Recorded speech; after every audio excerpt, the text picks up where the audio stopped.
Greetings, and welcome to this, my sixth sermon in this series on the fruit of the Holy Spirit that Paul lists to his Galatian church friends. To prepare for this sermon, you might want to pause for just a moment and read the following scriptures. Matthew chapter 19, verses 23 through 26. 2 Corinthians chapter 8, verses 1 to 9, and Galatians chapter 5, verses 22 to 25. Each of those passages have given me insight for this sermon, which I have entitled, Cultivating the Fruit of the Spirit, Generosity. You can pause me now.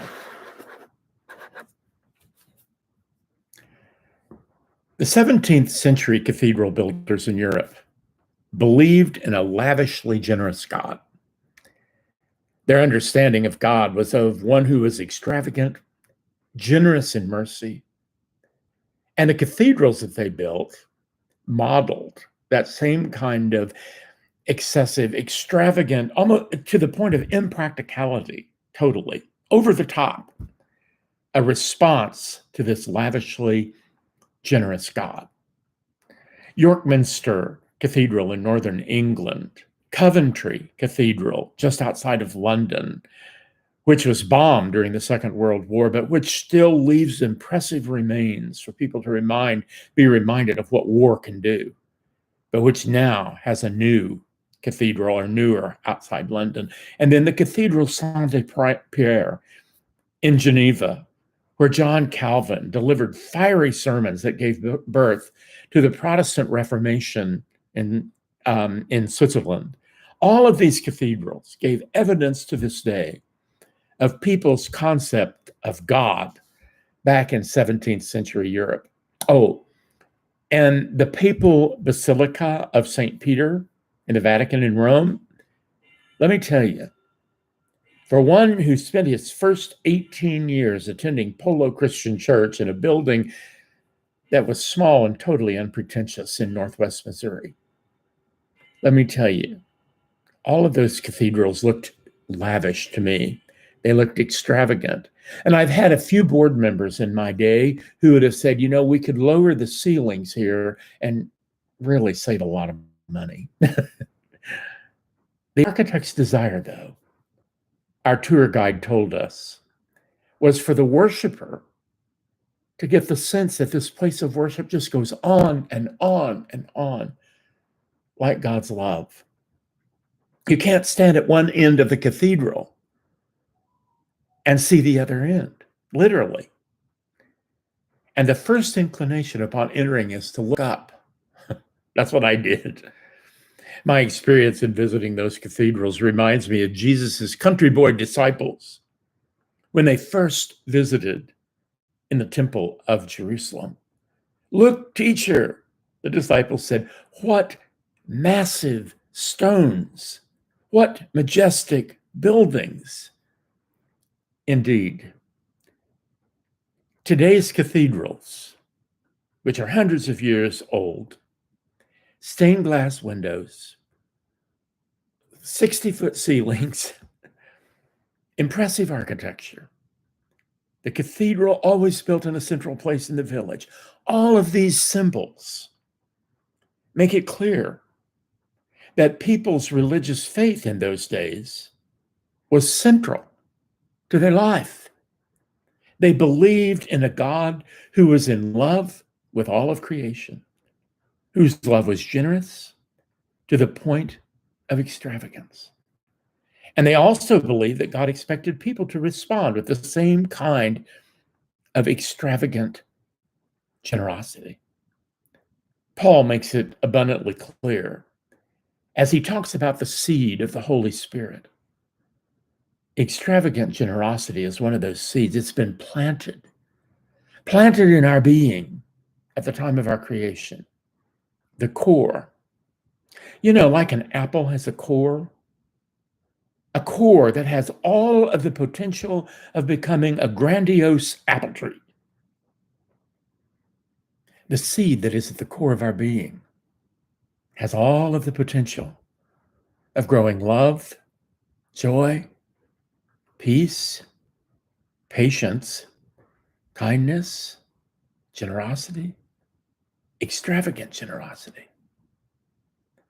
During this season of Pentecost, as we contemplate the work of the Holy Spirit in our lives, in our understanding of our personal and the church's mission,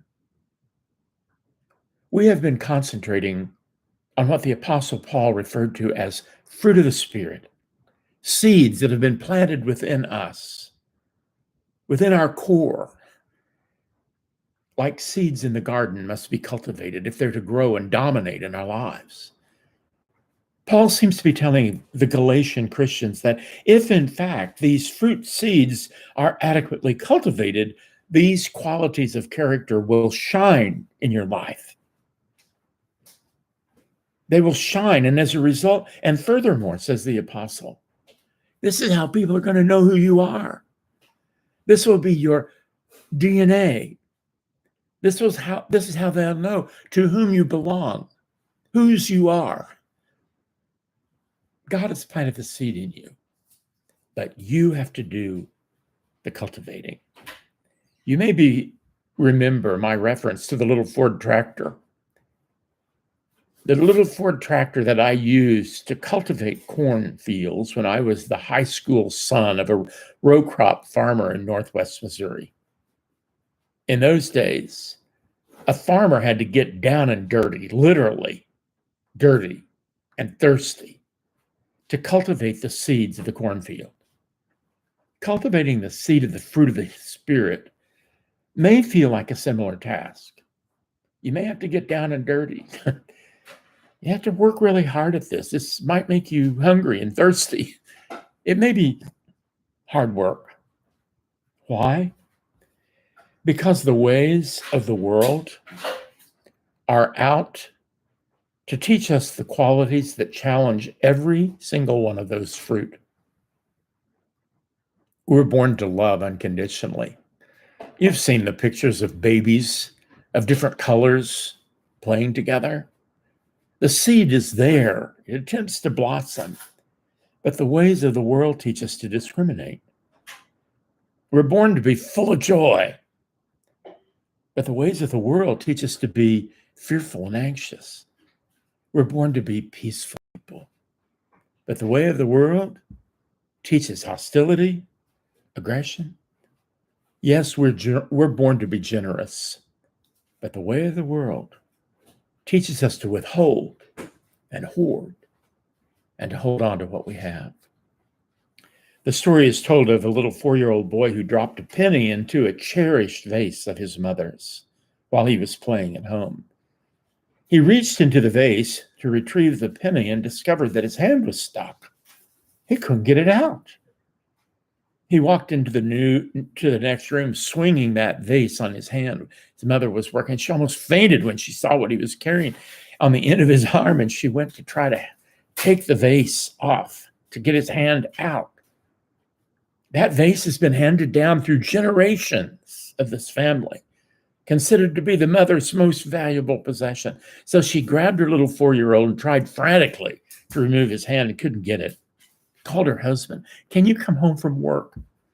I don't want this to get broken. I don't want him. I need your help. He came home and was able to remove the vase. Just as Dad was about to take a hammer and break this valuable vase, the little boy looked up at his dad and he said, "Do you think it would help if I let go of the penny?" Well, yeah, I suspect that it would. Let go of the penny. An outstretched hand. It seems like such an easy solution. And yet sometimes solutions are like that, aren't they? We hold on to and we clench our fists around those things that give us personal security, those things that we want for ourselves. And sometimes we clench our fist to our own destruction. You may have heard about some of that in the news this past week. Jesus' point in the passage that I ask you to read from Matthew's gospel makes that very point. The way of the world teaches us to clutch on and to grip and to hold and to grasp all that we can get our hands on. And for every lesson that we American people hear from the gospel telling us to be rich before God and toward God, we hear a dozen messages completely to the contrary. Jesus was acutely in tune with the human condition and our inclination to store up for ourselves and to be greedy. That's why the Apostle Paul writes to the Galatians about the fruit of the Spirit.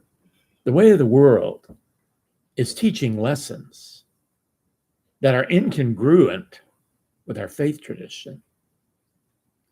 Needs to be a concern. Needs to be a concern of the church. Needs to be a concern of each and every one of us as individuals. The narratives of our Judeo-Christian faith repeatedly call us to the realization of a generous God. Paul, in his second letter to the Christians at Corinth, says, "This most generous God, who gives seed to the farmer that becomes bread for your table, this God is more extravagant with you. This God gives you something that you can then give back to somebody else.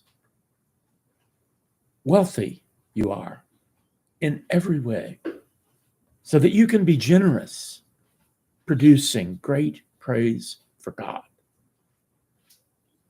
Paul illustrates this extravagant, generous God, how this God gives people something that they can turn and give back in return. He's speaking to the Corinthians about an amazingly extravagant little church in Macedonia. In fact, he says, I want you, to the Corinthians, I want you to know of what extravagant grace that has been extended to the churches and by the churches of Macedonia. They're poor churches. The churches of Macedonia have experienced extreme affliction and they have experienced material poverty. But, says Paul in his letter to the Corinthians, you would never know it by the way they're acting. They act like rich people, Paul said.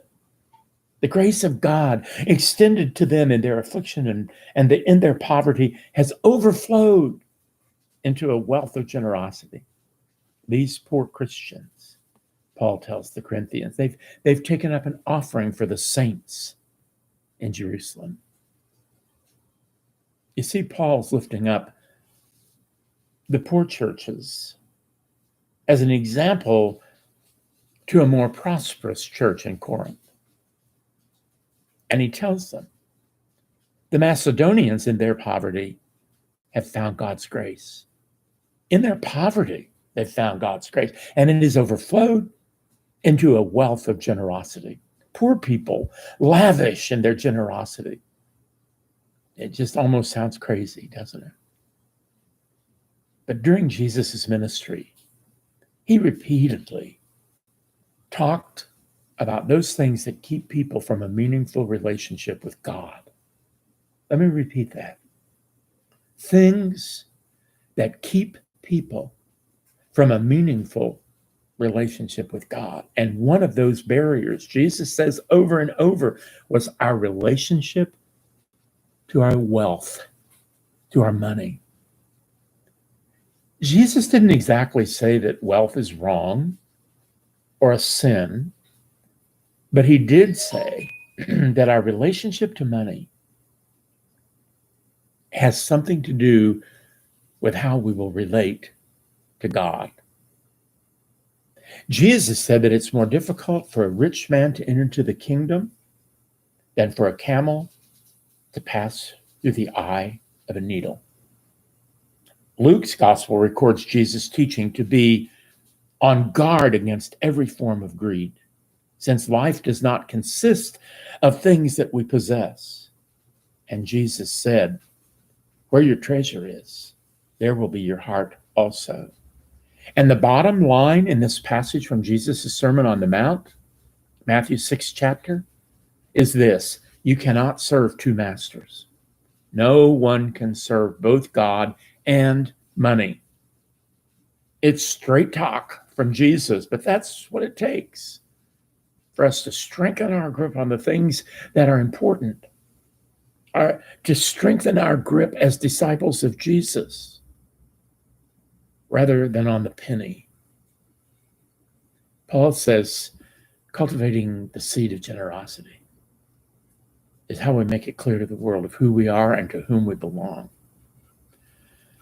I am convinced that these 17th century cathedral builders in Europe believed in a lavishly generous God.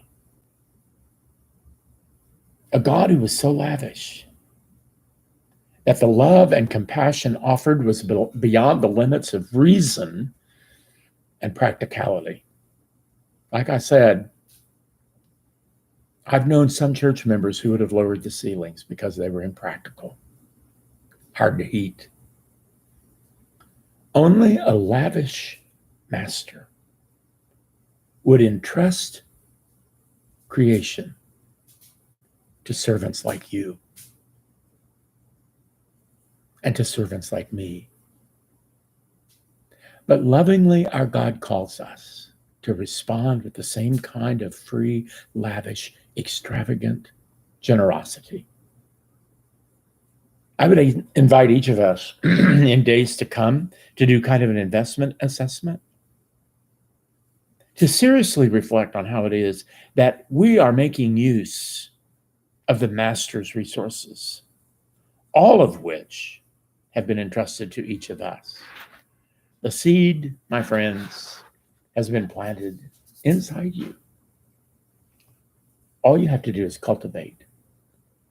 Cultivate the fruit of the Spirit.